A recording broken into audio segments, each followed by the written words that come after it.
Hai Cek, Assalamualaikum, apa kabar? Ketemu lagi di video aku. Nah, ini tuh lanjutan video aku yang sebelumnya ya Cek. Jadi setelah makan dan ikannya itu udah selesai aku tiriskan, seperti yang aku bilang sebelumnya, kalau mau bikin ikan pedo atau ikan fermentasi lainnya itu, airnya tuh harus benar-benar kering ya Cek, nggak boleh ada air sedikit. Kira-kira ini tuh udah jam 11 malam Cek. Nah, singkat aja, aku udah mau proses bikin bekasem. Iya, aku nggak jadi bikin ikan pedonya, Cek, karena banyak drama dan segala macamnya. Untuk drama-dramanya nanti aku cerita. Sekarang aku mau jelasin dulu gimana sih aku kalau bikin bekasem ikan itu. Dan ini tuh bekasem ikan ala aku ya Cek. Kalau misalkan ada bice-bice yang asli orang Palembang nonton, kalau misalkan caranya nggak sama ya mohon dimaklumi karena ini tuh cara aku dan keluargaku ya Cek. Oke, itu tadi aku udah kasih garam. Untuk 1 kilo ikan aku kasih garam 3 sendok aja. Kenapa cuman 3 sendok? Karena aku nggak suka yang terlalu asin. Karena menurut aku garam itu tuh kayak syarat ya, tapi juga penentu gitu.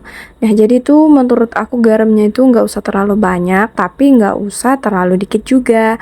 Oke, selain garam, aku tadi juga kasih penyedap 1 sendok makan kurang lebih. Terus aku kasih juga nasi. Kalau biasanya itu ada yang suka dikasih asam kandis atau air asam Jawa, nggak apa-apa. Berhubung aku juga nggak punya itu semua, segini aja tuh udah cukup. Dan ini tuh insya Allah bakalan jadi bekasem ikannya.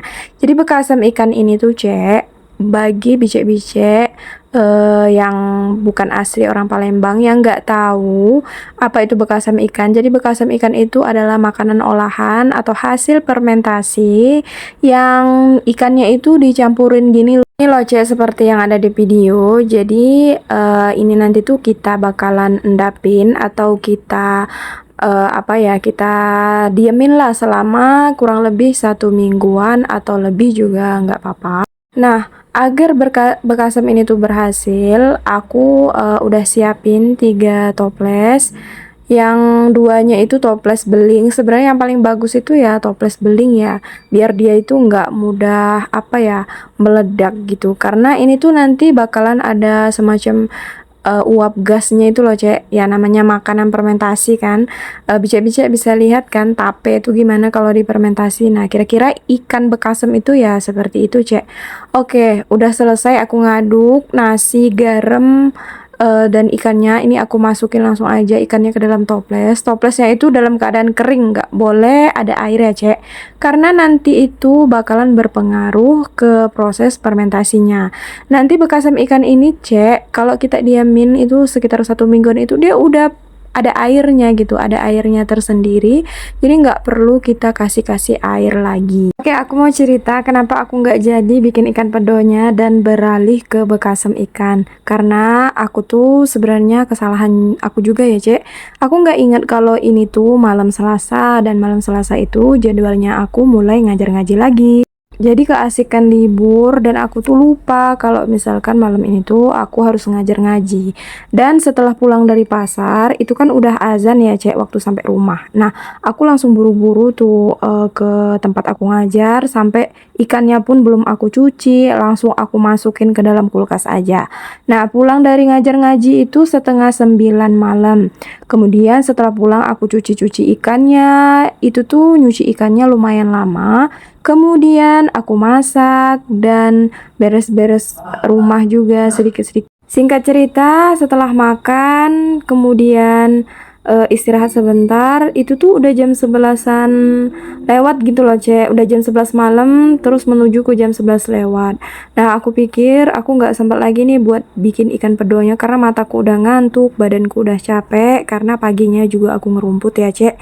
Jadi tuh bener-bener aku ngantuk banget. Jadi ya aku putusin buat beralih ke bekasem aja setelah ngeliat nasi bekas sisa kami makan itu masih banyak, nasi dingin. Jadi ya udah aku bikin bekasem aja, aku putusin karena kalau bikin ikan pedo itu prosesnya lebih panjang lagi, dan berhubung itu udah malam dan aku udah ngantuk, jadi aku putusin buat beralih ke yang lebih mudah aja. Kira-kira seperti itulah Cek drama kenapa aku nggak jadi bikin ikan pedonya. Tapi insya Allah lain kali kalau ada rezeki sama kesempatan aku bakalan bikin ikan pedo ya Cek. Oke, balik lagi ke bekasamnya. Ini semua bekasamnya udah aku masukin ke dalam toples, dan ini tuh toplesnya udah aku tutup rapet. Kemudian aku kasih lakban lagi supaya dia tuh bener-bener kedap udara, bener-bener nggak ada angin buat masuk ke dalam toplesnya, biar bekasamnya itu tuh lebih sempurna gitu loh, Cek, proses fermentasinya. Begitu videonya, sampai di sini dulu, Cek. Terima kasih untuk kamu yang udah nonton cerita bekasam aku. Doain semoga bekasam aku ini berhasil ya, Cek. Nah, ini aku perdana bikin setelah beberapa belas tahun nggak bikin-bikin. Oh, aku bakalan update sesering mungkin perkembangan bekasam kita ini. Sampai jumpa di video selanjutnya. Wassalamualaikum.